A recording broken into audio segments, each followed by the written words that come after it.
Help me. I can't walk. Her voice cracked through the darkness, trembling and desperate, carried across the empty alley like a warning bell. I was parked a block away, leaning against my bike after a late-night run, when the chaos erupted.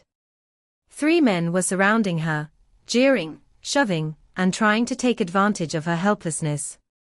I didn't hesitate. I was known on these streets. Some called me a vigilante, some called me reckless, but everyone knew one thing: crossing paths with me was never a good idea. My name is Ryder, and for years I've ridden with the Hells Angels, sworn to protect the weak, punish the cruel, and uphold a code most wouldn't dare challenge. The girl, barely more than 16, was frozen with fear, clutching her ankle, her sneakers scuffed and torn. One of the men sneered, stepping closer, thinking she was just another scared kid in the wrong part of town. They didn't see me at first. I did the only thing I knew. I revved my bike and roared into the alley, my presence breaking the moment like a hammer through glass. Tires screeched. The men froze. They hadn't expected anyone, let alone me, known for my temper and my loyalty to those who couldn't defend themselves. Step off, I growled, voice low and dangerous. The girl's eyes widened, relief mixing with terror, as she recognized the insignia on my jacket, the Hells Angels patch gleaming under the dim streetlight. The 3 men laughed at first, assuming my bluff would be harmless. But I've never been one for half measures. Within seconds, I had disarmed the smallest of them with a precise swing of my chain, then sent the other 2 stumbling against the brick walls, their confidence evaporating like mist. She whispered thanks, barely able to stand, leaning against me for support. I could feel her trembling, but there was something in her eyes, a mix of fear, gratitude, and unspoken questions. How many times had this happened? How many predators had she faced alone before I arrived? But even as I helped her toward the safety of my bike, a nagging unease settled in my chest. These weren't ordinary street thugs. Their movements were coordinated, too methodical, too predatory. Someone had sent them, or at least emboldened them, to target her. And the thought that there might be more lurking in the shadows kept my instincts sharp, my grip tight on the girl's arm. I didn't ask questions yet. First, she needed safety. Then, the reckoning would come. And for the men who thought they could attack without consequence, well, let's just say they would regret ever crossing paths with me. In that alley, under flickering neon lights, I made a silent promise: no one would hurt her again, not on my watch. And whoever thought they could act with impunity was about to learn what real consequences looked like. The night was far from over, and the story had only just begun. The adrenaline from the alley still coursed through my veins, but even as I guided her to safety, a nagging unease settled in. Something about those 3 men didn't sit right with me. They weren't just random predators. They moved with coordination, exchanging glances and subtle gestures that spoke of prior planning. The way they targeted her, isolated her, made me wonder, had someone put them up to this? I escorted the girl to a nearby diner, keeping a watchful eye on the streets. She leaned against the counter, still shaking, and I couldn't help but notice the subtle signs that told a story she wasn't yet ready to share. Her phone buzzed constantly with messages from unknown numbers. She hesitated each time, reading quickly, her fingers tightening around the device.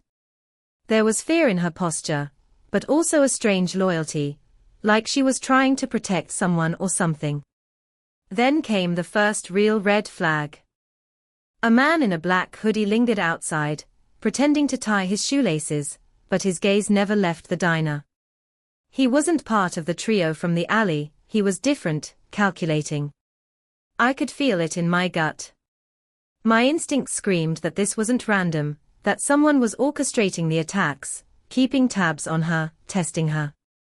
Inside, she fumbled with her wallet, almost nervously, counting cash she clearly didn't want to spend. She avoided eye contact when I asked about it, muttering that she didn't want trouble. Trouble. The word hung heavy in the air, loaded with unspoken threats I could sense, but not yet see. Her hesitation, her secretive glances at her phone, the way she flinched at each sound outside, it all pointed to a bigger problem. Whoever had sent those men didn't just want to scare her, they wanted to control her, to manipulate her in ways I didn't yet understand. And the thought that someone she trusted might be complicit gnawed at me, making my teeth grit in frustration.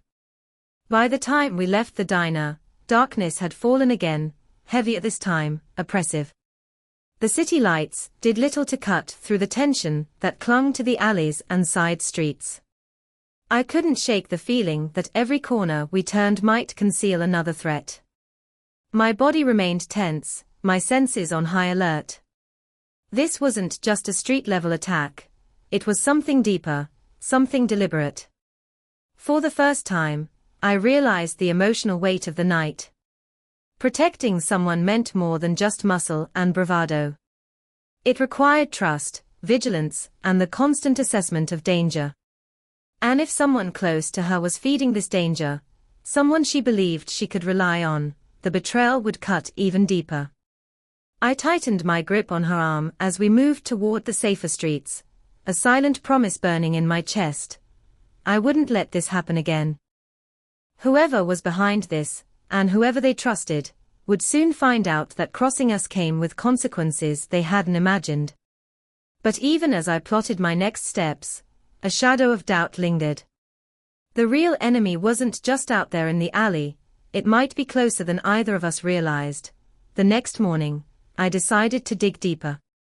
I couldn't ignore the nagging suspicion that someone close to her had orchestrated the attack. The thought made my stomach twist with anger, but I knew I needed facts, not assumptions. I started with her phone. At first, she protested, her voice shaking, but I gently explained it wasn't about prying, it was about safety. As I scrolled through her messages, my blood ran cold. There it was, texts from someone she trusted, someone she believed had her back, arranging details about the alley, the timing, even the exact route she would take. The betrayal wasn't abstract anymore. It was written in black and white, impossible to ignore. Her expression crumpled when she saw me reading, and I could see the heartbreak mirrored in her eyes. She whispered, barely audible, I thought I could trust them. The truth hit me like a hammer. The attackers weren't random. They had been paid, directed, and emboldened by someone she considered family, or at least a guardian figure. The person she confided in, relied on, even shared her daily life with, had set this trap. Their motive? Control, greed, and a sickening sense of entitlement. I felt a mix of disbelief and fury. How could someone betray a child like this? Someone who knew her vulnerabilities and exploited them for personal gain. My hands shook, my jaw tightened, and I had to pace the small apartment we'd taken refuge in. Every instinct screamed for immediate action, but my brain forced me to slow down. Rage without a plan would only make matters worse. She collapsed into a chair, sobbing quietly, guilt and shame etched into her young face. I should have seen it, she whispered. I trusted them. I cut her off gently. This is not your fault. None of it. They made choices. They are the ones who will pay. My voice was steady, but inside, a storm of anger churned. I had protected her from street predators, but this betrayal was far more insidious. It was premeditated, personal, and calculated. My mind raced. Legal action. Public exposure. Or maybe a more direct lesson, the kind that could ensure they would never manipulate another person again. The thought of confronting them, face to face, letting them feel the weight of their own cruelty, made my pulse quicken. But first, I had to prepare. Evidence, witnesses, timing, all of it had to be perfect. I couldn't allow anger to cloud strategy. And yet, beneath the calm, a fire had ignited. A fire that promised that whoever orchestrated this attack would regret ever underestimating the girl they tried to exploit, and the Hell's Angel who would stand by her side. By the time the evening lights flickered on outside, I had made a silent vow: this betrayal would not go unanswered. Justice wasn't just coming, it was inevitable.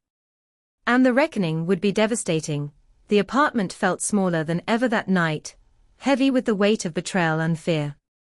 She sat curled in a corner, hugging her knees, while I stared at the wall, replaying every message, every manipulated moment, every cruel detail I had uncovered.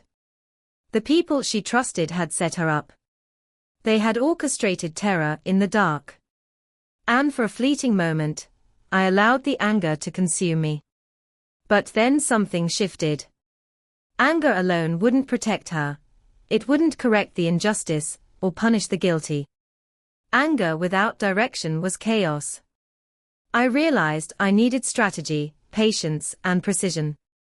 I had spent years with the Hell's Angels, learning that loyalty and strength were more than fists and intimidation. They were about planning, foresight, and timing. That's when it hit me: the attackers were expendable.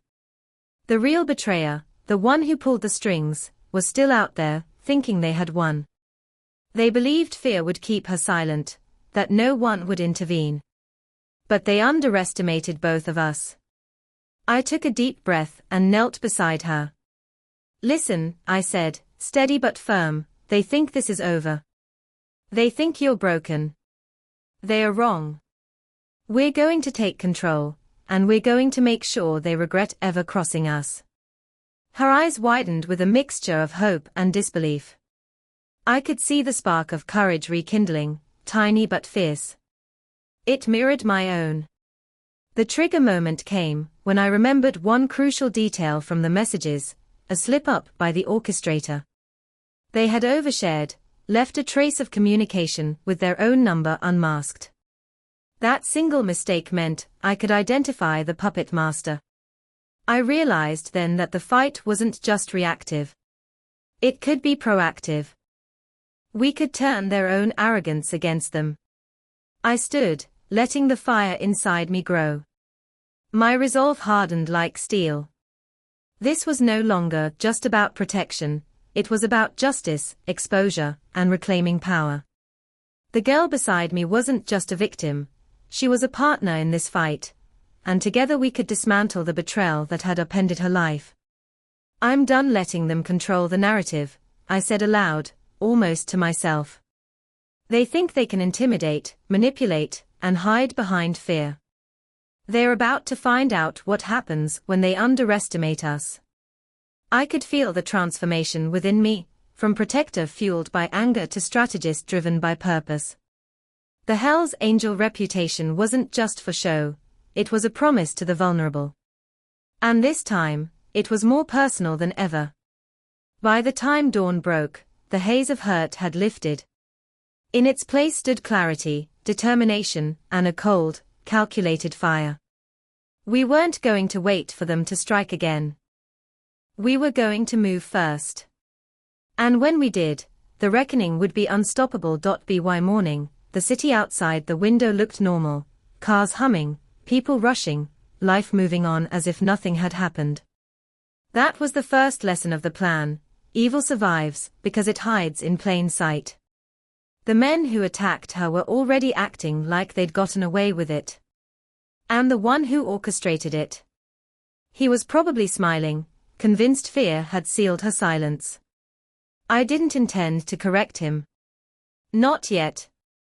Step 1 was proof. Not rumors. Not rage. Evidence that would stand when everything exploded. I started where most people never look: digital footprints. Burner phones aren't as clean as criminals think. Call logs overlap. Location pings linger. I contacted an old friend who owed me a favor, someone who knew how to trace numbers without alerting anyone. Within hours, we had a map of calls tying the 3 attackers to one coordinator. Same number. Same voice. Same pattern. The girl watched from the couch as I worked, quiet but alert. Every time I uncovered another thread, I showed her. Not to scare her, but to give her back control. Each fact was a brick in the foundation of what we were building. Step 2 was witnesses. Fear makes people lie, but guilt makes them talk. I visited places the attackers frequented, bars, back alley gyms, a betting room that pretended not to exist. I didn't threaten anyone. I didn't have to. I just asked questions and let my reputation do the rest. People started talking. A bartender remembered one of them bragging. A dealer remembered money changing hands the night before the attack. Every word was recorded. Every detail logged. Step 3 was the trap. The mastermind, the one who thought he was untouchable, was still pulling strings, still checking his phone, still confident. So I gave him exactly what he expected: silence. No police report. No public outcry. No retaliation. Just nothing. That's when people like him get sloppy. We leaked a rumor through the same channels he used, that the girl was considering leaving town, that she was scared, that the evidence was weak. Predictably, he reached out. Not directly. Never directly. But he sent someone to clean things up. Another message. Another call. Another mistake. The villain still felt in control. He thought he was managing damage. He didn't know every move he made tightened the noose. By the end of the week, we had timelines, recordings, witnesses, and a clear chain of intent. Enough to expose not just the attackers, but the coward who hid behind them. I looked at the board on the wall, photos, notes, strings connecting faces to facts. This wasn't chaos anymore. It was choreography. They think this story ends with fear, I said quietly. But they're about to learn something. She met my eyes, steady now. When? I exhaled slowly. Soon. And when it starts, they won't be able to stop it. Outside, the city kept moving. Inside, the countdown had begun. The courtroom smelled like polished wood and bad decisions. They walked in first, the 3 men, shoulders squared, eyes darting, confidence stitched together with denial. Behind them, in a tailored suit that screamed money without class, came the one who thought he was invisible. The coordinator. The man who believed hiring monsters meant he'd never have to show his face. He didn't look at me. He looked past me. That was his mistake. The judge called the case. The prosecutor stood. The defense smirked. And then the screen came down. Exhibit A, call logs. A neat cascade of timestamps and numbers bloomed on the wall. The same number, his number, pinging all 3 attackers in the hours before the assault, then again after. The murmurs started. The coordinator shifted in his chair. Exhibit B, location data. Pins dropped on a map, bars, alleyways, the stretch of road where she fell and begged, "Help me, I can't walk." The jury leaned forward. One of the attackers swallowed hard. Exhibit C, audio. The room went still as the recording played, his voice, unmistakable, oily with confidence. "Scare her. Make sure she doesn't talk. I'll handle the rest." The defense jumped up. Objection. The judge waved it down. Then came the twist they didn't see coming. A witness stood. Then another. A bartender. A bookie. A man who'd moved money the night before. Each told the same story from a different angle. Bragging. Payments. Orders. The web tightened until there was nowhere left to breathe. The coordinator finally looked at me. His face had gone gray. Outside the courtroom, cameras waited like sharks. When the verdict came, guilty on all counts, it hit like thunder. The three men broke. One cried. One cursed. One just stared at the floor as if it might open and swallow him whole. But the real collapse came after. The press dug. Accounts froze. Shell companies cracked open. Investors ran. His name, once whispered with fear, was now shouted with disgust. His family disowned him on live television. Sponsors vanished.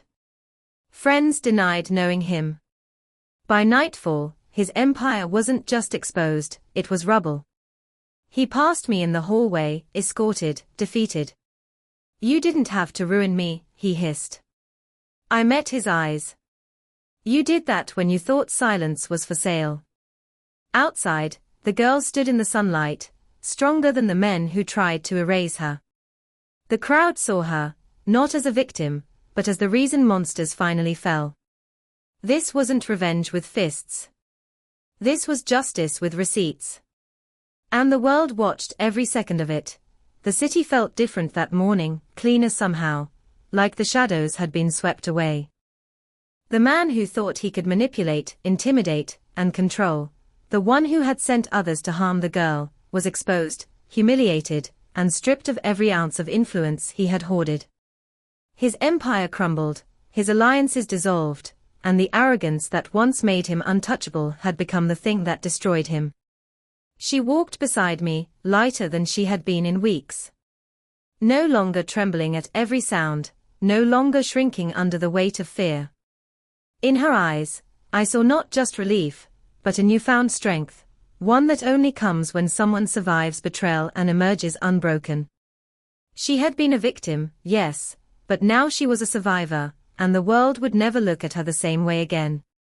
For me, the storm of adrenaline and strategy had ended, leaving behind clarity and quiet satisfaction. Justice had been served not with brutality alone, but with careful planning, patience, and the relentless pursuit of truth. The people who underestimated us had paid the price, and the lesson they learned was one they would carry forever. The media buzzed, social feeds erupted, and the story went viral, capturing hearts, anger, and awe. Viewers everywhere watched as the coward who orchestrated harm was reduced to nothing more than a cautionary tale. The narrative wasn't about revenge for its own sake. It was about reclaiming control, exposing lies, and ensuring the vulnerable could see that betrayal doesn't have to be the end. I turned to the girl, smiling faintly. "You're safe now. They can't touch you, not ever again." She nodded, gripping my arm. "And you?"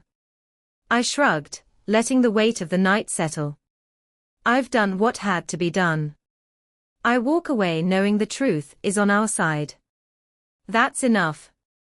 To anyone watching this story, have you ever faced someone you trusted turning against you? Have you felt powerless, manipulated, or betrayed by someone close? Share your story in the comments. Your experience matters, and you're not alone. And if you want to see more stories where justice finds its mark and the underdog rises, hit that subscribe button. Because here's the truth, the poetic justice of life is rarely subtle. Those who abuse power and manipulate the innocent may feel untouchable, until the very system they exploit turns against them. And in this case, the whisper of truth became a roar. Those who prey on the weak often forget that courage, patience, and justice are never on loan, they are earned and they always come due. The sun rose higher, the streets moved again, but one thing remained certain. Some betrayals might wound, but some victories last forever.